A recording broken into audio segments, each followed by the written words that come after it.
భక్తులు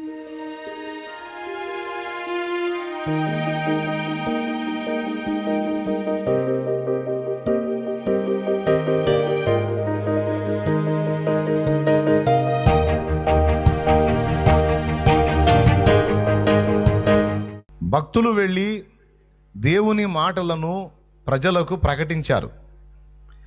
ప్రజలందరూ ఆ మాటలు విన్నారు. విన్న వాళ్ళలో కొందరు ఎగతాళి చేస్తే కొందరు వాటిని విశ్వసించారు. ఎవరైతే విశ్వసించారో వారి ఎడల దేవుడు తన అద్భుతాలు, సూచక్రియలు, మహత్కార్యాలు చేయటం మొదలుపెట్టాడు. ఫలితంగా వీరు ప్రకటిస్తున్న దేవుడు నిజంగా సర్వశక్తి గల దేవుడే అని ప్రజలు విశ్వసించినట్లు, ఇంకా విశ్వాసమందు బలము పొందినట్లు ఈ సూచక్రియలు, మహత్కార్యాలు కూడా వారు దేవుని మాటలను ఇంకా గౌరవించడానికి, గైకొనడానికి దోహదపడ్డాయి. టోటల్గా అద్భుతాలు, సూచక్రియలు, మహత్కార్యాలు అనేవి ఏవైనా జరిగినాయి, దేవుడు జరిగించాడు అంటే వాక్యాన్ని అంతరంగాల్లో స్థిరపరచడానికే ఆ కార్యాలు చేశాడని మర్చిపోకూడదు. అంటే టోటల్గా ఆయన చేసే కార్యాలన్నీ కూడా తన మాటలను మనం గైకొని ఆ మాటల్ని మన అంతరంగంలో స్థిరపరచుకోవాలని దేవుడు కోరుతున్నాడు. సో దేవుని మాటల్ని మనం శ్రద్ధగా విని వాటిని గైకొంటే దీవెనలన్నీ మనకు సంప్రాప్తం అవుతాయి.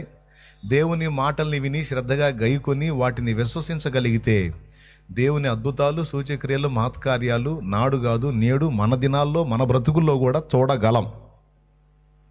ఎందుకంటే అసలైంది ఏదో దాన్ని నువ్వు పట్టుకున్నావు. ఏంటి? దేవుని వాక్కు. దేవుని వాక్కుకు నీ హృదయంలో సరైన స్థానం ఇచ్చావు గనక దేవుని కార్యాలు కూడా నీ ఎడల తప్పకుండా జరుగుతాయి. ఇది రూల్. దేవుని మాటల్ని నిర్లక్ష్యపరిచి, దేవుని మాటల్ని పక్కకు తోసేసి, దేవుని మాటల్ని పెడచెవిని పెట్టి వాటిని పట్టించుకోకుండా ఏదో దేవుని దగ్గర నుండి పొందుకొని పోదామంటే ఏదో నీ ఆత్మానందం, పరమానందమే కానీ అంత బుస్సే ఏ ఉండదు. ఓపెన్గా చెబుతున్నా. స్తోత్రం. క్లియర్. కొంతమంది వస్తారు, ఆదివారం చూస్తుంటాను నేను. ఆదివారం, శుక్రవారం ప్రేయర్స్ జరిగేటప్పుడు వస్తారు. ప్రేయర్ కంటే ముందే వచ్చి నన్ను కలవటానికి ట్రై చేస్తారు. ఎందుకంటే మేము వెళ్ళిపోవాలి అర్జెంటుగా, మాకు వాక్యం కాదు, ముందు దీవెనలు కావాలి అని ఇంటి దగ్గర కాసుకుంటారు. అంటే వాళ్ళకి వాక్యం పట్ల గౌరవం లేదు. నేను ముందే చెబుతాను, కొంతమందికి చెబుతా, అక్కడికి బండి, మందిరంలో బండి, ముందు దేవుని మాటలు వినండి, ఆ తర్వాత ప్రార్థన అంట. కాదన్నయ్య మేము వెళ్ళాలన్నయ్య అంటారు. అంటే దేవుని మాటలు కాస్త నిరుపు, నిదానం కలిగి వినే ఓపిక, సహనం, ఆసక్తి, విశ్వాసం లేనప్పుడు మీరు వచ్చి నన్ను ప్రార్థన చేయమంటే నేను మీ మీద చేతులు ఉంచితే మిమ్మల్ని మీరు మోసం చేసుకుంటున్నట్టు, నేను కూడా మిమ్మల్ని తప్పుత్రోవ పట్టించినట్టే అయింది. ఆ వాక్యం ఏముందిలే అమ్మా, వాక్యం అదంత ముఖ్యం కాదులేమ్మా, రండి నేను మీ మీద నెత్తిన చేతులు పెట్టి పంపిస్తానంటే అది ఒక రకంగా చెప్పాలంటే పాపం కూడా. సేవకుడు అనేవాడికి అది ఒక పాపం. అందుకే చాలాసార్లు నా దగ్గరికి తీసుకొస్తుంటారు, వీళ్ళు వెళ్ళాలంట ప్రార్థన చేయి, వీళ్ళు వెళ్ళాలంట ప్రార్థన చేయి. వెళ్ళేవాళ్ళు ఎందుకు వచ్చారు రా బాబు అంటాను నేను. వెళ్ళేవాళ్ళు ఎందుకు వచ్చారు? ఎందుకు రావాలి?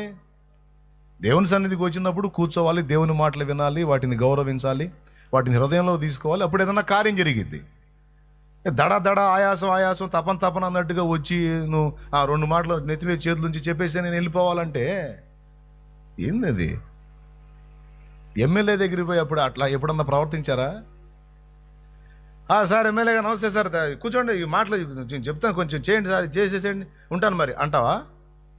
కుక్క కాపలాగా కాసి మరి వాడు పొద్దున 10ంటికి రా అంటే 8ంటికే పోయి కూర్చుంటావు. వచ్చినోడు వెంటనే నీ దగ్గరకు వస్తే వచ్చినట్టు, లేకపోతే ఆ మ్యాటర్ అంతా కంప్లీట్ చేసుకొని అయిపోయి చివరిలా వానా ఏం సంగతి సార్, 10ంటికి రమ్మన్నావు, నేను 8ంటికి వచ్చాను సార్. అవునా, ఒకటే కదా అయింది, ఇంకా భోజనం టైం కాలేదులే. పర్లేదు సార్, ఏమైంది సార్? భలే పని, మీరు చెప్పిన వింటున్నా అన్నాను సార్. నేను మిమ్మల్ని ఇబ్బంది ఇంకా సాయంత్రం అయినా ఉంటాను సార్, మీరు పని చేయాల్సింది అంతే, అంతవరకే. నేను తెల్లవారులైనా ఉండను అంటావా అనవా? ఎమ్మెల్యే గారు మరి అన్నప్పుడల్లా దొరుకుతారా ఏంటి?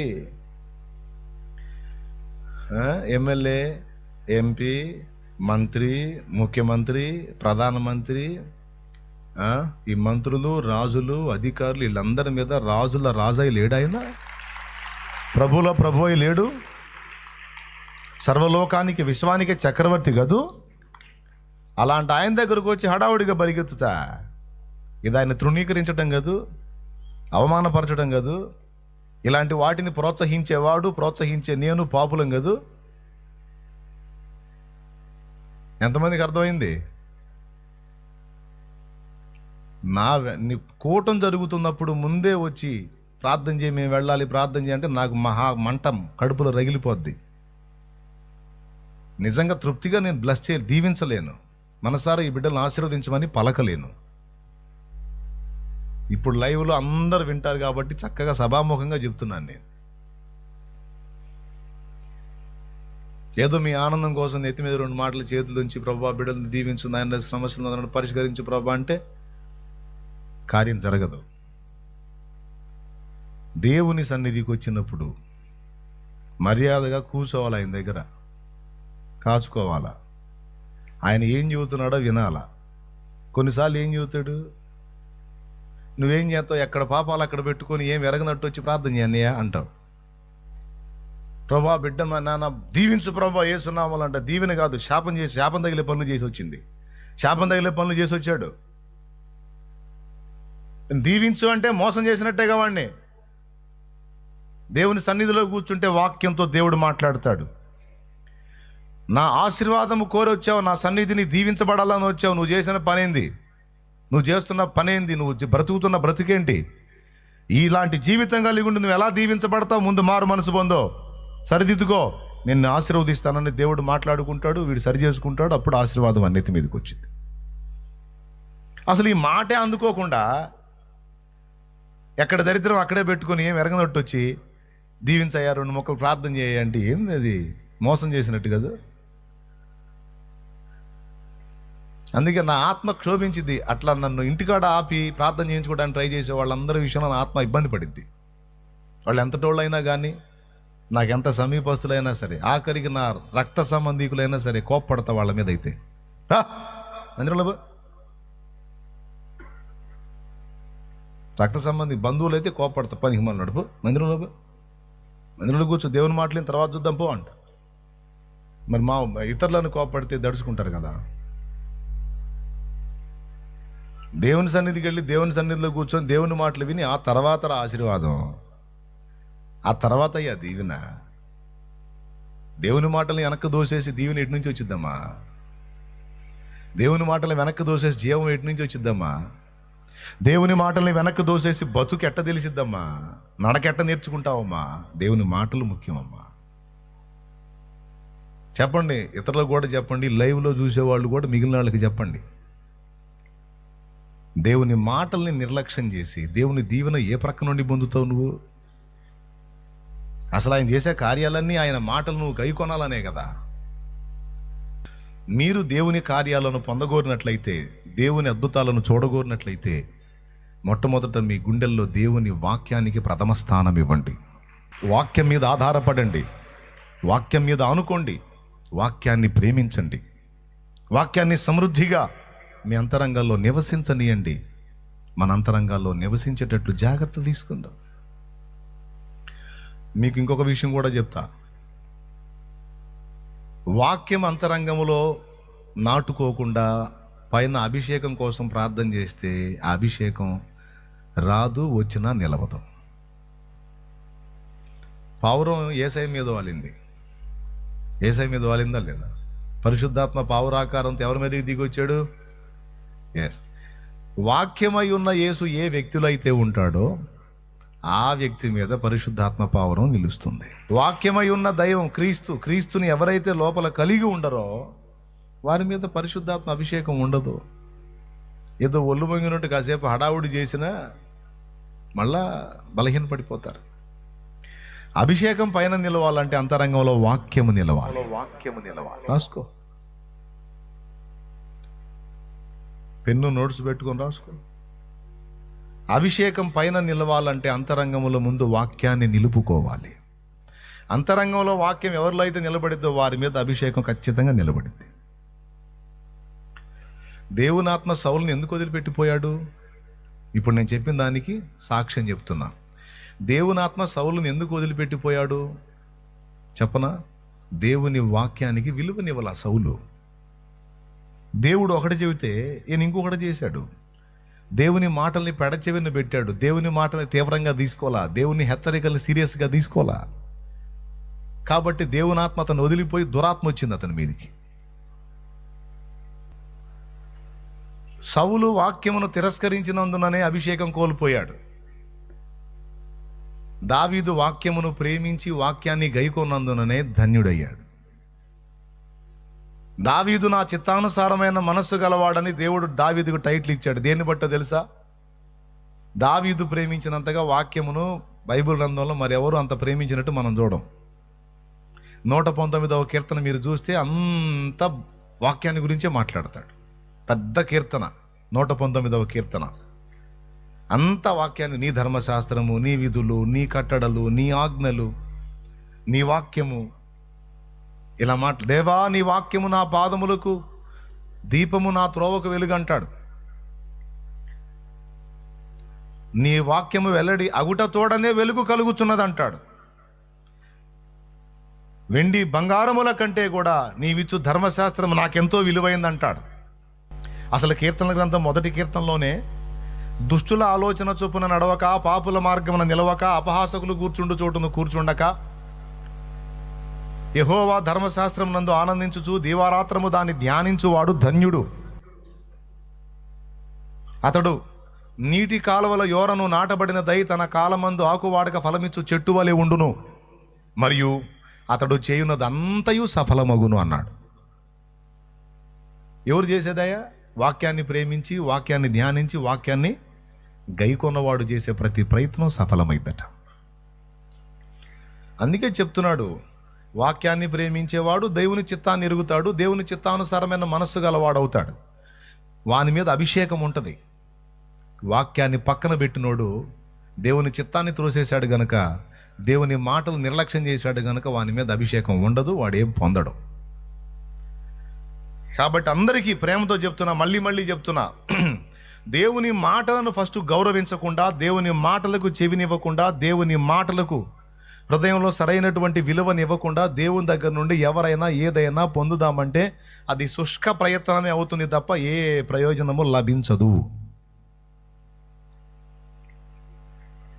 వాక్యాన్ని పక్కన పెట్టేదో మొహమాటానికి సేవకుడి దగ్గరికి పోతే ఆయన మొహమాటానికి చేతులు ఉంచుతాడు.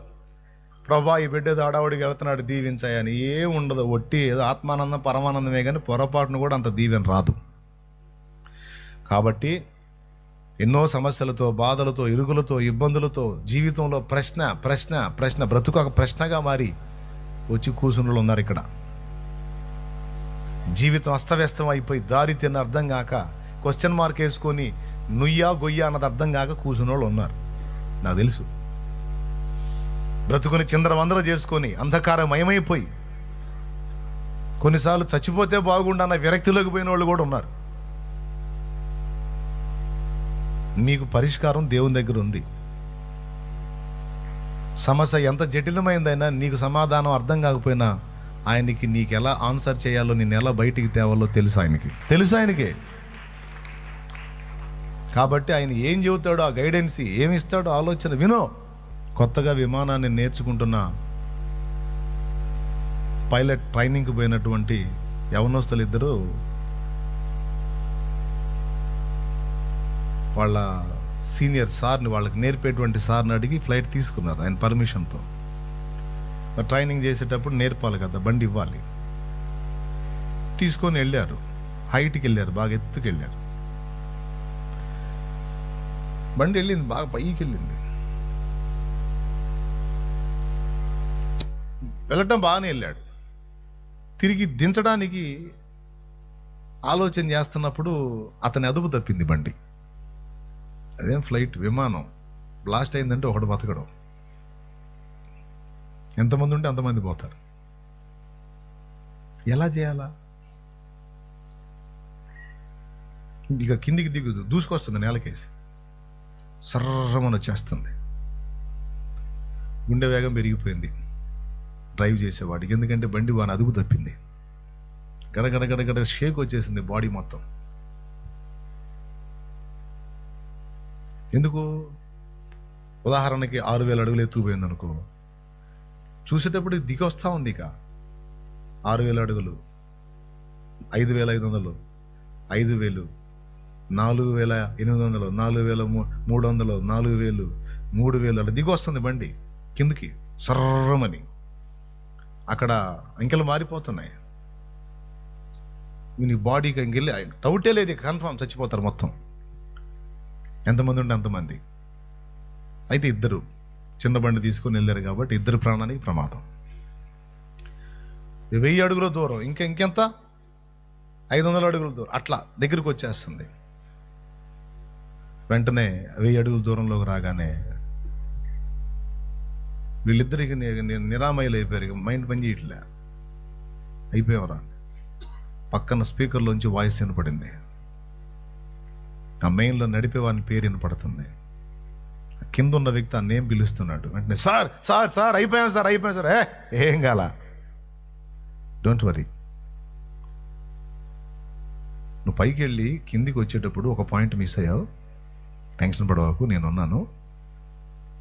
నా దగ్గర ఉన్నటువంటి ఐడియా తీసుకో, ఏమి నువ్వు టెన్షన్ పడద్దు, బండి నీ అదుపులోకి వచ్చిందని.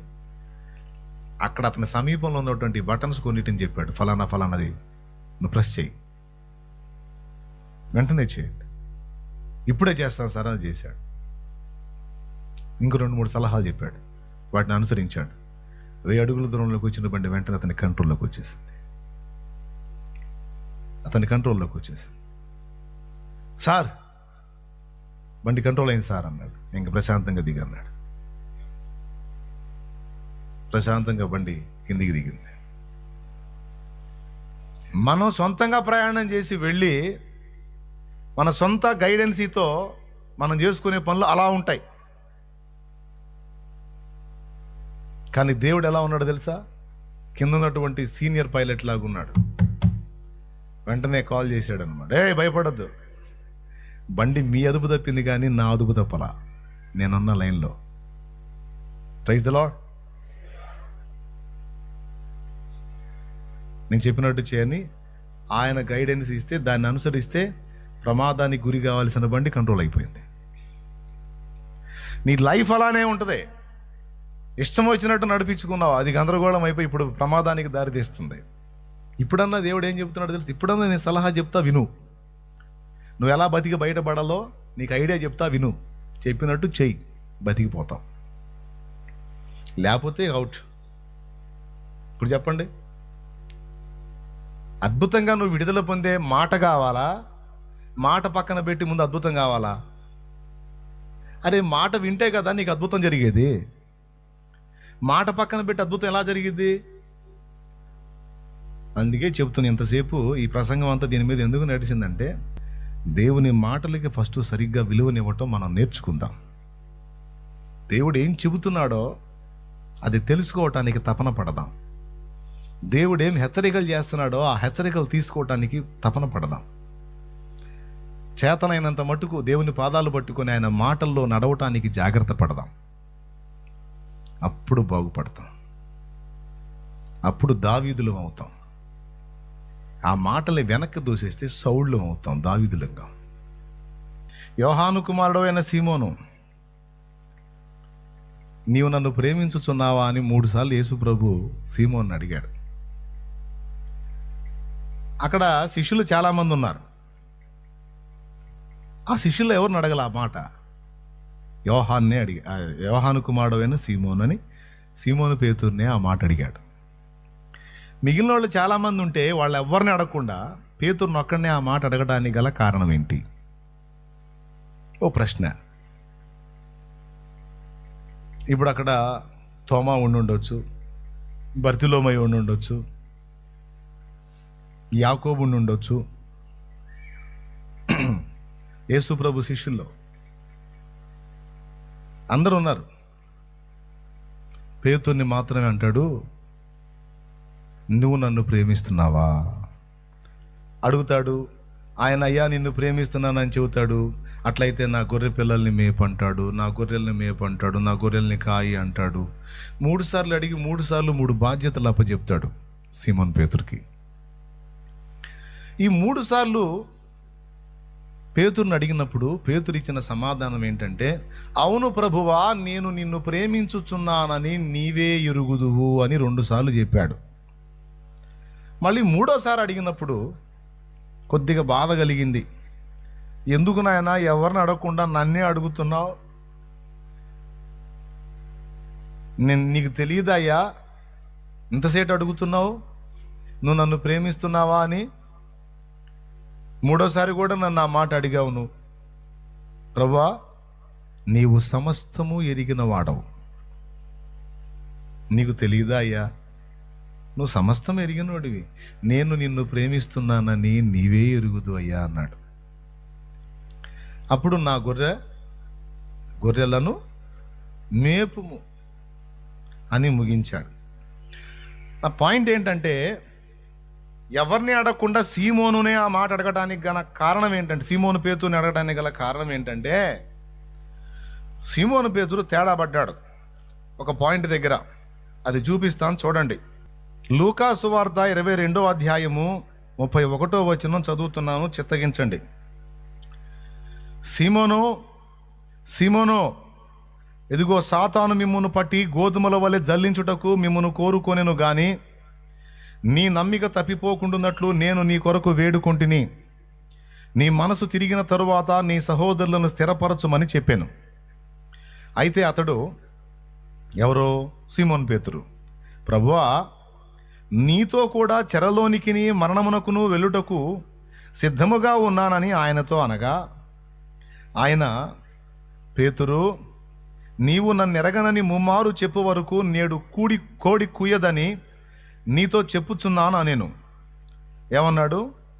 నీవు నన్నెరగనని ముమ్మారు చెప్పు వరకు నేడు కోడి కూయదని నీతో నిశ్చయముగా చెప్పుచున్నాను అన్నాడు.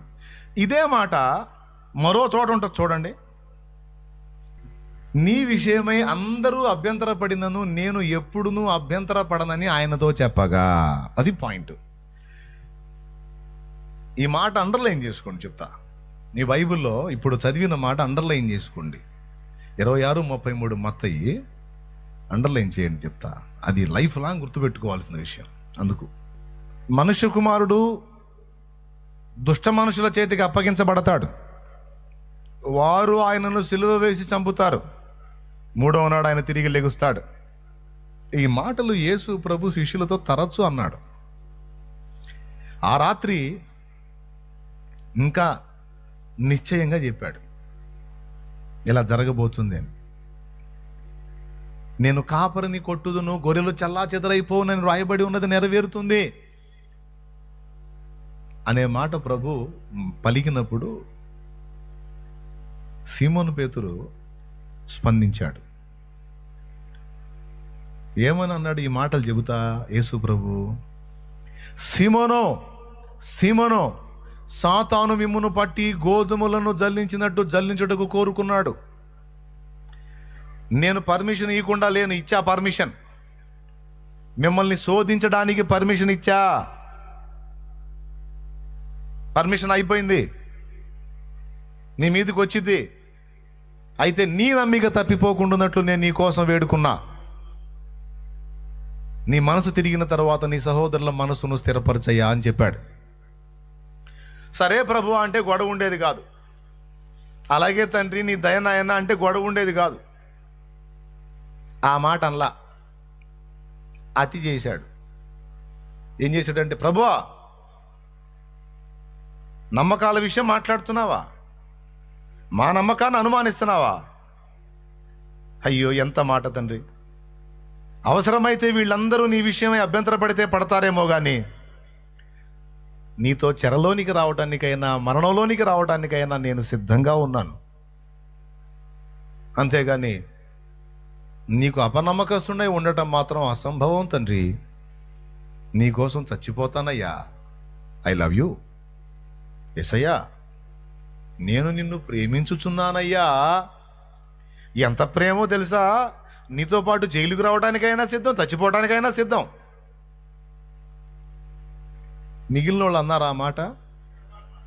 ఎందుకు వచ్చిన గొడవలే అని మౌనంగా ఉన్నారు. ఆయన చెప్పాడు, వీళ్ళు విన్నారు. నాకు వెళ్ళి చూడండి, స్తోత్రం. కానీ సీమోను పేతురు మాత్రం తొందరపడి ఆ మాట అన్నాడు. అన్నందుకు ఏం జరిగిందో నీకు తెలుసు. మిగిలిన వాళ్ళు ఎవరికి వెళ్ళి చూడలేక యేసు ప్రభు పేతురికి వెళ్ళే చూశాడు.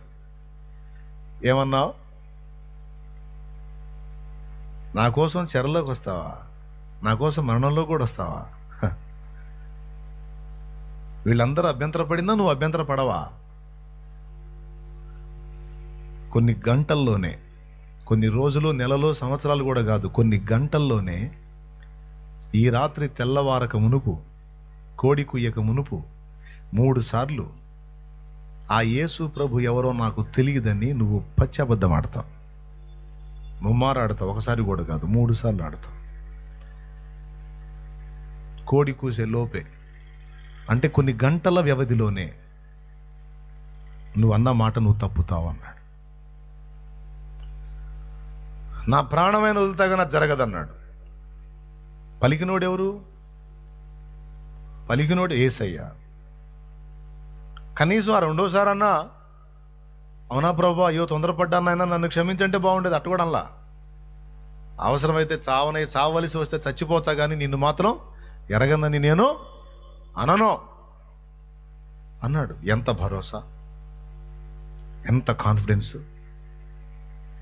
తన నమ్మకత్వం పట్ల అతనికి ఎంత నమ్మకం!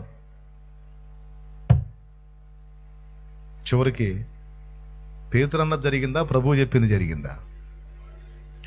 మానవుని యొక్క మనస్తత్వము, మానవుని యొక్క బలాబలాలు ఆ సృష్టికర్తకు తెలియవు. మనకి ఏమాత్రం సామర్థ్యం ఉందో, మనకి ఏమాత్రం పట్టుత్వం ఉందో ఆ మహనీయుడికి తెలుసు. మనల్ని నిర్మించిన నిర్మాత ఆయన. పట్టేశాడు. నీ సరికెంతో నాకు తెలుసు కానమ్మా, నీకు నెలలు, రోజులు కూడా అవసరంలా, వారాలు కూడా అవసరంలా, ఈ నైట్ తెల్లారేటప్పటికి నీ రంగు బయటపడి చూడన్నాడు. నిజంగానే బయటపడింది. ఈ మాటలు చెప్పి ఆయన ప్రార్థించడం అయిన తర్వాత ఇస్కరియోతు యోధా వచ్చి యేసు ప్రభువును అప్పగించడం గంటల్లోనే జరిగింది. వాళ్ళు ఆయన అరెస్ట్ చేసుకొని తీసుకుని వెళ్ళడం అంతా జరిగింది. తర్వాత ఆయన్ని ఏం చేస్తారో చూద్దామని ఆయన్ని ఫాలో అవుతా వెళ్ళాడు పేతురు. అల్లంత దూరం ప్రభు ఉంటే ఇక్కడ తిరుగుతున్నాడు, ఆయన ఏం చేస్తారో అని. నీతో చావుకు వస్తానన్నాడు, చెరలోకి వస్తానన్నాడు, మరి దగ్గర కూడా రావట్లేదు. ఇప్పుడు ఆయన అల్లాడు ఉంటే ఈయన ఏడు తిరుగుతున్నాడు. ఈలోపు ఏం జరిగింది? ఒకరు వచ్చారు. నిన్ను ఎక్కడో చూసినట్టుందే. ఎక్కడ చూసావు? నువ్వు ఆ యేసుతో కూడా ఉన్నట్టు నాకు జ్ఞాపకం ఉంది, నువ్వు యేసు శిష్యులో ఒకడివి కాదు అన్నారు. ఎవరు? నేనా? యేసెవరు అన్నాడు. ప్రాణ భయం. నాకు యేసు తెలుసు, నేను ఆయన శిష్యునంటే తీసుకెళ్ళి ఎన్నో కూడా అరెస్ట్ చేసి లోపలేస్తారేమో భయం. యేసెవరు నాకేం తెలుసు? కాదే, ఆయన శిష్యుల్లో ఒకటి అచ్చం నీలానే ఉన్నాడు. నాలాగా ఉంటే ఉండొచ్చు, నేను కాదుగా. అసలు యేసెవరు అన్నాడు. నాకు తెలియదే అన్నాడు. ఈ మనిషి వెళ్ళి ఇంకొక మనిషికి చెప్పారు, అదిగో అక్కడ చలి కాచుకుంటున్నాడు, యేసు అనుచరుల్లో ఒకటిలాగా ఉన్నాడు, నాకు డౌట్గా ఉందంటే ఇంకొకళ్ళు వచ్చి అడిగారు,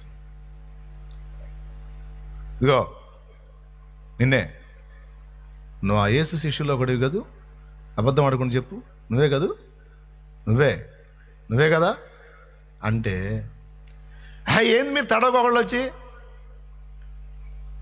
ఇందాకేమో ఆయన వచ్చి అడిగాడు, ఇప్పుడేమో నువ్వు వచ్చి అడుగుతున్నావు అమ్మాయి. అసలు యేసు ఎవరు? పదే పదే యేసు నా దగ్గరకు వస్తారేంటి? యేసు ఎవరు? ఆయన ఎవరు నేను ఎరగను అన్నాడు 2 సార్లు. 3వసారి వీళ్ళిద్దరు పోయి బహుశా ఇంకో కొంతమంది తెచ్చి ఉంటారు నాకు తెలిసి. జనాలు ఒక పట్టణం వదిలిపెట్టరుగా. ఇక వచ్చి మళ్ళీ అడిగారు, అబద్ధం ఆడకుండా నిజం చెప్పు, నువ్వు యేసు శిష్యుల్లో ఒకడివి కదూ, నీ పేరు సీమోను పేతురు కదూ అంటే దొరికిపోయానరా బాబు అని టెన్షన్ వచ్చేసింది మనోడికి. వచ్చేసి ఏమంటున్నాడు తెలుసా, ఇప్పటికి 3వసారి నన్ను అడగటం మీరు, నేనే కానీ యేసు శిష్యుడిని అయితే నేను అలా అయిపోవాలి ఇలా అయిపోవాలి. నా కాడికి వెళ్ళిపోయాడు. తన్ను తాను శపించుకున్నటకు మొదలు పెట్టిందని రాయబడి ఉంది. చూడండి ఎంత దారుణమో. Number 1, number 2, number 3. అసలు ఈసారి అయితే పద్దాకలు వచ్చి నన్ను అడుగుతారేంటి మీరు? నాకు తెలియదు ఆయన ఎవరో, నేను ఎరగను, నేనే కానీ ఆయన అనుచరుని అయితే నేను అలా అయిపోవాలి ఇలా అయిపోవాలని శాపాలు పెట్టుకోవటం మొదలుపెట్టి 2-3 శాపాలు పెట్టుకుని చూశాడు. చూస్తే అక్కడ యేసుప్రభుని కొడుతున్నారు. ఆ దెబ్బలు తింటా ఈ అబద్ధాలు ఆడుతున్న శిష్యుడి వైపు చూశాడు. అటు పక్క కొడుతున్నారు, ఆ దెబ్బలు తింటాను ఇటు చూశాడు. గుండె పగిలిపోయింది పేతుడికి. ఎందుకు చూసుంటాడు? నీకోసం చెరలోకి వస్తానన్నావు, నీకోసం చనిపోతానన్నావు కదా సీమోను. ఏమన్నా కనీసం నేను ఆయన అనుచరుణ్ణి అని కనీసం సాక్ష్యం ఇవ్వలేకపోయావేనానా? ఇదే కదా నీ నమ్మకత్వం? అర్థమైందా నీ నమ్మకత్వం? యేసయ్య చూపులు అర్థం ఏముంటుంది? ఏమై ఉంటుంది? అలా ఒకవేళ యేసయ్య చూస్తే సీమోను పేతురికి సిగ్గు కలిగి తలదించుకోవాలి, కానీ ఏడవాల్సిన అవసరం లేదు. కానీ వాక్యం ఏం చెబుతుందంటే సీమోను పేతురు వెలుపలికి పోయి సంతాపపడి ఏడ్చాను అని ఉంది. ఒక తప్పు చేసే వ్యక్తిని నువ్వు తప్పు చేసావు, తప్పుడు దానివి, తప్పుడోడివి అంటే వాళ్ళ మనసు కఠినపరచబడిద్ది, కన్నీళ్లు రావు. అర్థమైందా? మనసు కఠినపరచబడిద్ది. నువ్వు తేడా అనే కొద్ది రాయి అయిపోతా ఉంటారు. కానీ అక్కడ యేసు ప్రభు చూసిన చూపులోని ఆంతర్యం ఏంటో తెలుసా? సీమోనో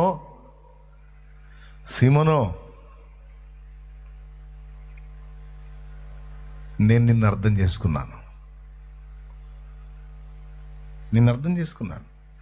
నువ్వు బలహీనుడు అయిన మనుషుడివి, నీకు ఆ సామర్థ్యం లేదని నాకు తెలుసు. యేసయ్య చూపుల ఆంతర్యం. అయినా నువ్వు నా రెక్కా ప్రక్కా ఉంటా, సంవత్సరాలుగా నాతో తింటా, నాతో పరుండుతా, 3 సార్లు ఆయన ఎవరో నాకు తెలియదని నువ్వు ఆడిన అబద్ధాన్ని నేను అర్థం చేసుకున్నా. అయినా నేను నిన్ను ఇంకా ప్రేమిస్తున్నా.